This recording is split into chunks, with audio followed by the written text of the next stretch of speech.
Hola a todos, hoy vamos a hablar sobre el trasplante de pulmón y algunas patologías relacionadas con el mismo. El trasplante de pulmón es una técnica ofrecida a pacientes portadores de patologías pulmonares avanzadas y refractarias al tratamiento. Dentro de las indicaciones frecuentes tenemos etapas finales de enfisema, fibrosis pulmonar idiopática, fibrosis quística, hipertensión arterial pulmonar idiopática y familiar. Los tipos de trasplante tenemos unilateral, bilateral, corazón-pulmón y lobar. Se prefiere siempre el unilateral por la mejoría suficiente de la función pulmonar y bilateral cuando tenemos infecciones crónicas como por ejemplo la fibrosis quística o la bronquiectasia.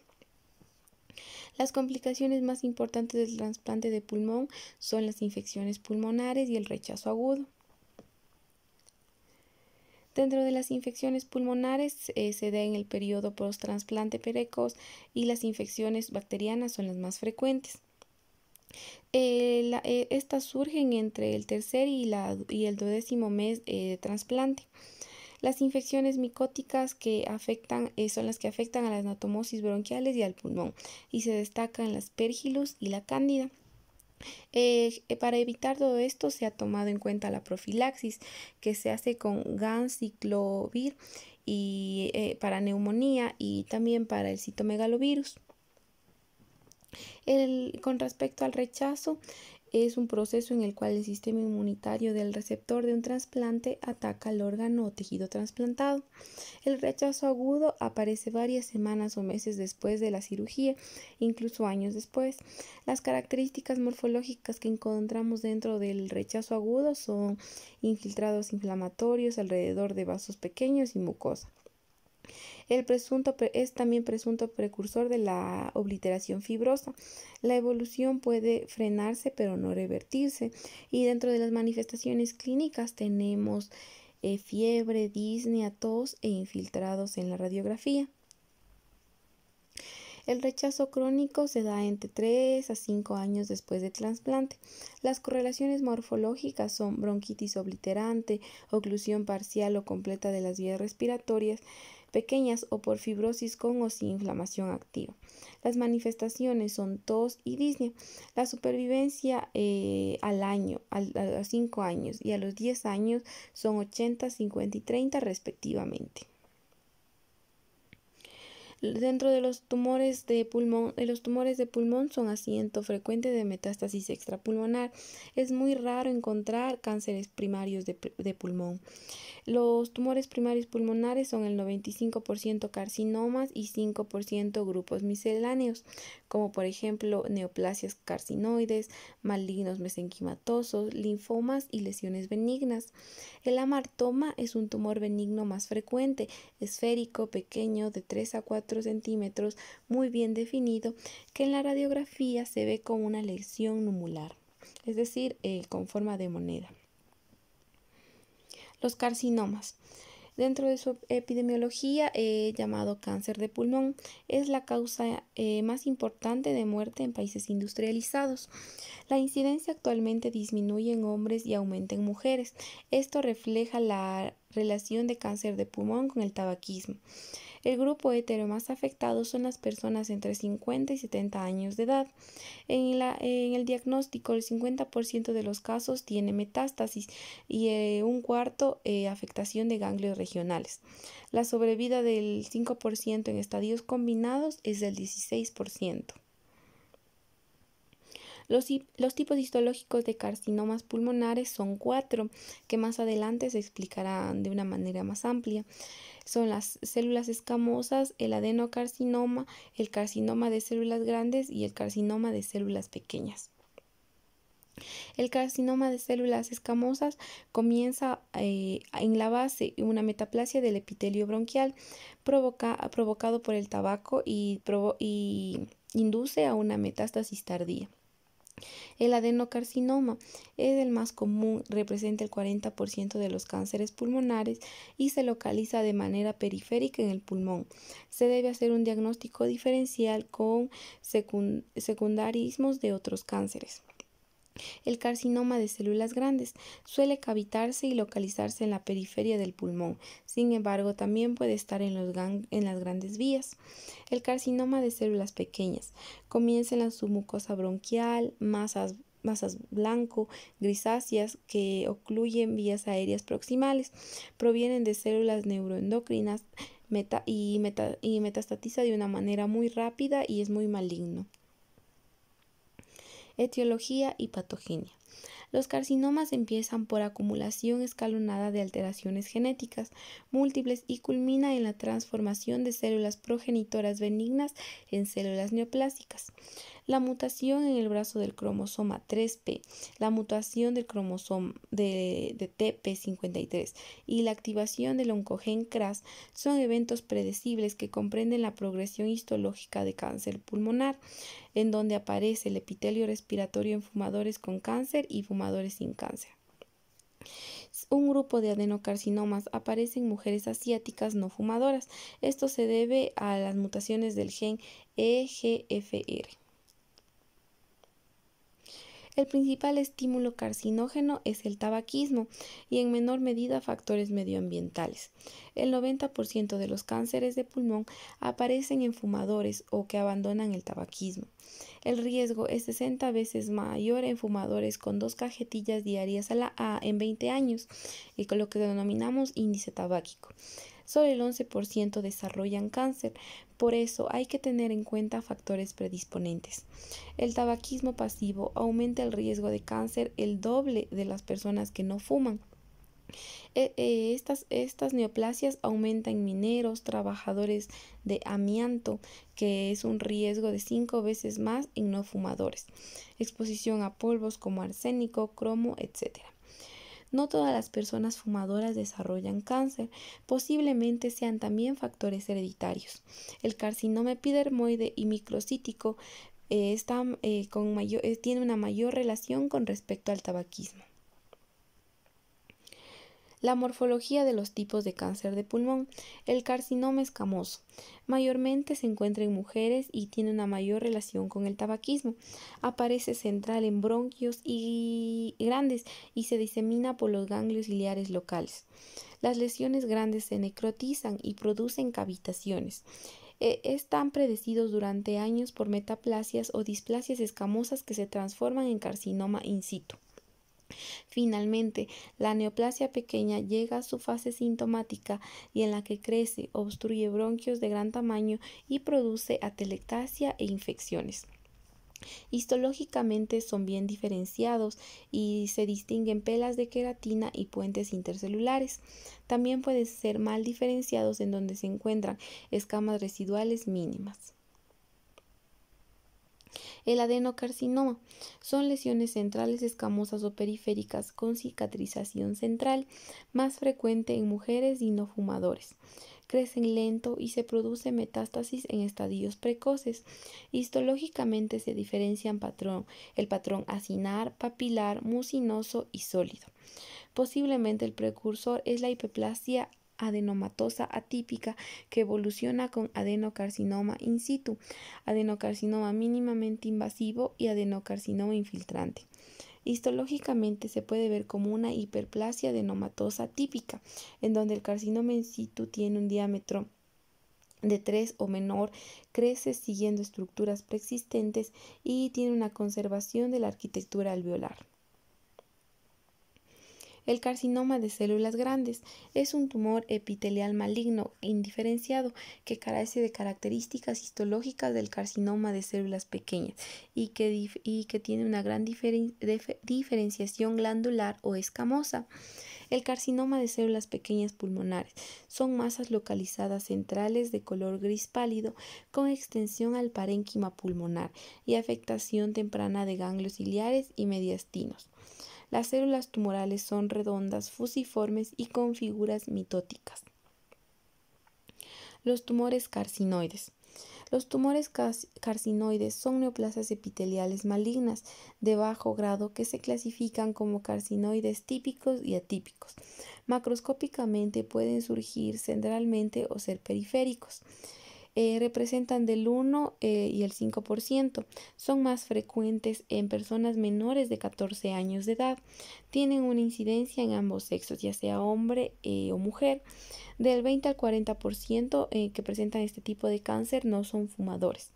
La supervivencia en 5 años es del 95% para carcinoides típicos y 70% para carcinoides atípicos. Dentro de su morfología macroscópica tenemos que estos tumores centrales crecen a modo de masas digitiformes o polipoides esféricas que se proyectan a la luz del bronquio y están revestidos por una mucosa intacta. Su diámetro no supera los 3 o 4 centímetros. La mayoría se sitúa en bronquios principales, pero en ocasiones se extiende al tejido peribronquial, lo que se conoce como lesión en ojal. Los tumores periféricos son sólidos y nodulares. La morfología microscópica. Histológicamente, las células son regulares con núcleos uniformes, redondos y citoplasma eosinófilo. Los carcinoides típicos tienen menos de 2 mitosis por 10 campos de aumento y no muestran necrosis. En cambio, los carcinoides atípicos tienen entre 2 y 10 mitosis por 10 campos de gran aumento y presentan focos de necrosis. Los atípicos también presentan mayor pleomorfismo, nucleoros más prominentes, patrón de crecimiento desorganizado e invasión de los linfáticos. Las características clínicas son tos persistente, hemoptisis, bronquiectasia, enfisema, atelectasia. Síndrome de carcinoide clásico, que es una crisis intermitente de diarrea, sofocos y cianosis que se presenta en el 10% de los pacientes. En su mayoría no tienen actividad secretora y no metastatizan a localizaciones a distancia, siguen una evolución benigna. Otros tumores pulmonares son los linfangioliomatosis, que afectan principalmente a mujeres jóvenes en edad fértil, proliferación de células epiteloides perivasculares que expresan marcadores de melanocitos y de células musculares lisas. La proliferación provoca dilatación quística de los espacios aéreos terminales con engrosamiento del intersticio y obstrucción de vasos linfáticos. Los pacientes se presentan con disnea y neumotórax. Tumor miofibroblástico inflamatorio. Se presenta en niños sin predominio entre sexos. Los síntomas consisten en fiebre, tos, dolor torácico, hemoptisis. Los estudios por imagen muestran una masa única y redonda y bien definida, habitualmente de localización periférica con depósitos de calcio en el 25% de los casos. Macroscópicamente, la lesión es firme, mide 3 centímetros a 10 centímetros de diámetro y tiene un color blanco grisáceo. Microscópicamente se aprecia con una proliferación de fibroblastos y miofibroblastos fusiformes, linfocitos, células plasmáticas y fibrosis periférica. Dentro de las patologías pleurales tenemos derrame pleural inflamatorio, derrame pleural no inflamatorio, neumotórax y tumores pleurales. Estas patologías abarcan otras subyacentes que ya se explica a continuación. Dentro del derrame pleural inflamatorio tenemos a la pleuritis serosa, serofibrinosa o fibrinosa, que se diferencia por la intensidad y duración del proceso. Causas más frecuentes son las tuberculosis, la neumonía, el infarto pulmonar, abscesos y bronquiectasias. Otras causas son la radioterapia de pulmón, lupus eritematoso sistémico, artritis reumatoide, uremia. La reacción serofibrinosa es mínima y el exudado se reabsorbe con organización fibrosa. En ocasiones se acumula gran cantidad de líquido que dificulta la respiración. El empiema es el exudado pleural purulento, consecuencia de la siembra bacterial o micótica del espacio pleural que se diseminó desde una infección pulmonar o diafragmática. Se caracteriza por pus cremoso amarillo-verde compuesto por masas de neutrófilos y leucocitos. Restringe la expansión pulmonar. Con respecto a la pleuritis hemorrágica, se manifiesta como exudados inflamatorios sanguinolentos, se encuentra en diatesis hemorrágica, rickettsiosis y neoplasias pleurales. Cuando se detecta, se debe buscar células tumorales descamadas. Derrame pleural no inflamatorio. hidrotórax, hemotórax y quilotórax. El hidrotórax es la presencia de líquido en el espacio pleural. Puede ser uni o bilateral. Es la causa más frecuente es la insuficiencia cardíaca y se acompaña de congestión pulmonar y edema. El hemotórax es la presencia de sangre en el espacio pleural. Es la complicación mortal más importante, sería el aneurisma torácico roto o un traumatismo vascular o posoperatorio. El quilotórax es la acumulación de líquido lechoso de origen linfático en la cavidad pleural. Su causa es la rotura de vías linfáticas por traumatismo u obstrucción. El neumotórax es la acumulación de aire en la pleura que puede ocasionar colapso pulmonar completo o parcial. Puede ser provocado por una obstrucción, una lesión penetrante en el pecho o por determinados procedimientos médicos o daño provocado por una enfermedad pulmonar oculta, como EPOC, asma o enfisema. El neumotórax, atención, actúa como una válvula y permite la entrada de aire durante la inspiración, pero no su salida durante la expiración, generando una bomba que actúa de manera progresiva y puede comprimir el mediastino y el pulmón colateral. Los tumores pleurales son dos, el tumor fibroso solitario y el mesotelioma maligno. El tumor fibroso solitario es un tumor benigno de tejidos blandos. Está unido al espacio pleural mediante un pedículo. Puede ser pequeño de 1 a 2 centímetros o ser enorme. Muestra espirales formados por fibrina de reticulina y colágenos entre las que se encuentran células fusiformes entremezcladas. No guarda relación a la exposición al amniato. Todo lo contrario al mesotelioma maligno, que es un tumor canceroso poco común derivado de las células mesoteliales de la pleura. La exposición prolongada al amniato es el mayor factor de riesgo. El tipo epiteloide contiene células cuboidales cilíndricas o aplanadas que forman estructuras tubulares que se asimilan al adenocarcinoma. El tipo mesenquimatoso corresponde a sarcoma de células fusiformes y el tipo mixto posee ambos patrones. Es decir, el mesotelioma maligno tiene 3 tipos: epiteloide, mesenquimatoso y de tipo mixto. A continuación viene un cuestionario en donde todos ustedes podrán reforzar su conocimiento. Determine las indicaciones más frecuentes para el trasplante de pulmón. Las complicaciones más frecuentes del pulmón trasplantado son las infecciones y el rechazo. Las principales correlaciones de rechazo agudo es la bronquitis obliterante. ¿Cuál no es un tipo histológico de carcinoma pulmonar? ¿Cómo se llama popularmente al carcinoma? El carcinoma escamoso se da mayormente en mujeres y tiene mayor relación con el tabaquismo. Dentro de los tumores carcinoides, ¿cuál de las siguientes afirmaciones es falsa? Incidencia similar en ambos sexos.